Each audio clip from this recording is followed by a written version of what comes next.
Good morning dear friends, day number 10 আমি শুরু করছি গুজরাতের হিম্মতনগর থেকে। আমি এখান থেকে এখন আহমেদাবাদ হয়ে সোজা সুরাত হয়ে মুম্বাইয়ের পথে পাড়ি দিচ্ছি।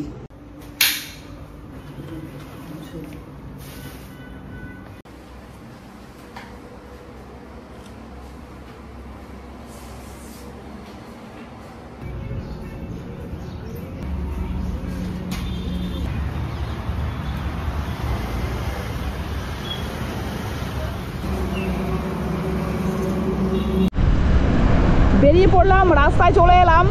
এখন প্রথম কাজ হচ্ছে আজকে আমার ইঞ্জিন অয়েলটা চেঞ্জ করা।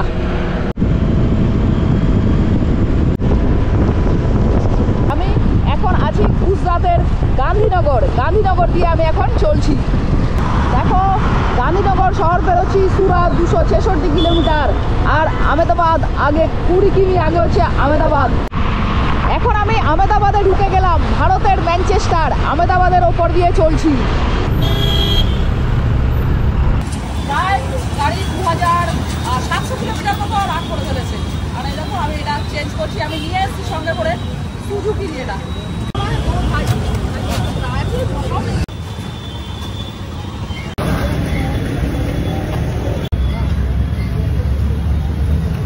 আমি এখন ক্রস করছি আহমেদাবাদ শহর।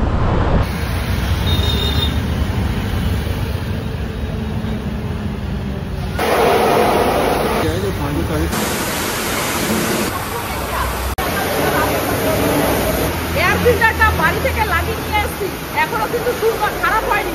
তো এনারা বলছে যে এটা পাল্টানোর দরকার নেই। गुजराती थाली खाओगी? गुजराती थाली 90 रुपया और 5 रोटी। कितना सब्जी आते हैं? 2 सब्जी, दाल भात राइस और होते छाछ पापड़। ये 90 रुपया। और हम तो रोटी ज्यादा नहीं खाते, इसलिए 2 रोटी लूंगी और 3 रोटी के जगह पे राइस देंगे ज्यादा। ছাঁচ, গুজরাতি ছাঁচ দারুণ লাগছে খেতে। খাবারের আগে এটা আহমেদাবাদে রয়েছি, গাড়ি সার্ভিসিং এ দিলাম, তারপর লাঞ্চ করতে এলাম। সুন্দর একটা গুজরাতি থালি খাচ্ছি, পিওর ভেজ। অবশ্যই এখানে অনিয়নকে ভেজই বলে। 2টো রুটি, রাইস, ডাল আর 2 রকমের সবজি আর 2 ছাঁচ, সঙ্গে পাপড় আছে, চাটনি আছে। 90 টাকার সুন্দর থালি। খেয়ে একটু দেখি ডাল দিয়ে, ডাল সব কিছু লাগাই।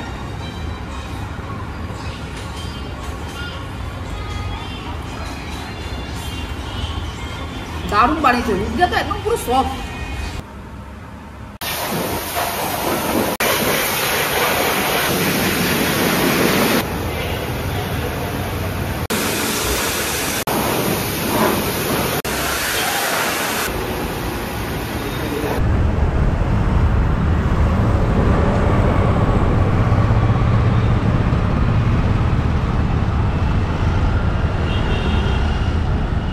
সার্ভিসিং এর পর বেরোলাম, এখন 1:17 বাজছে।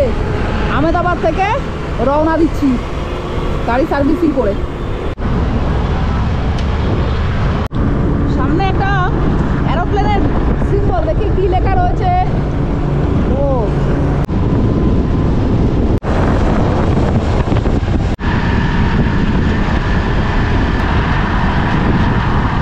আমি সোনালী চতুর্ভুজ রোড টিপে বের হয়েছি।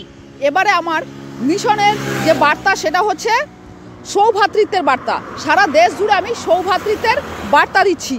অলরেডি আমি 7টা রাজ্য অতিক্রম করেছি। এখন আবার অবস্থান হচ্ছে গুজরাতের সুরাতের কাছে। আমি প্রথমে ঝাড়খণ্ড, তারপরে বিহার, ইউপি, দিল্লি, হরিয়ানা, রাজস্থান হয়ে আমি এখন গুজরাতে রয়েছি। মুম্বাই বাঁ দিকে চলে গেছে, 1 কিলোমিটার পর এক্সিট হতে হবে। আর বড়োরা চলে গেছে সোজা। আমি গুজরাটের যে বড় বড় মেগা সিটি রয়েছে তার মধ্যে বড়োদা শহর হচ্ছে অন্যতম। নর্মদা রিভারের ওপর দিয়ে চলছি। দেখো, সন্ধে হয়ে গেছে এখন। এখানে 6:32 বাজছে, তবু আলো রয়েছে। যেহেতু পশ্চিম ভারতে রয়েছি তাই সূর্যটা এখনো অস্ত যায়নি পুরোপুরি, মানে অস্তগুলো আলো রয়েছে, সন্ধ্যের আলো। আর দেখো নদীটা, দেখো জানি না কতটা আসতে নর্মদা রিভারকে পাশের দিকে।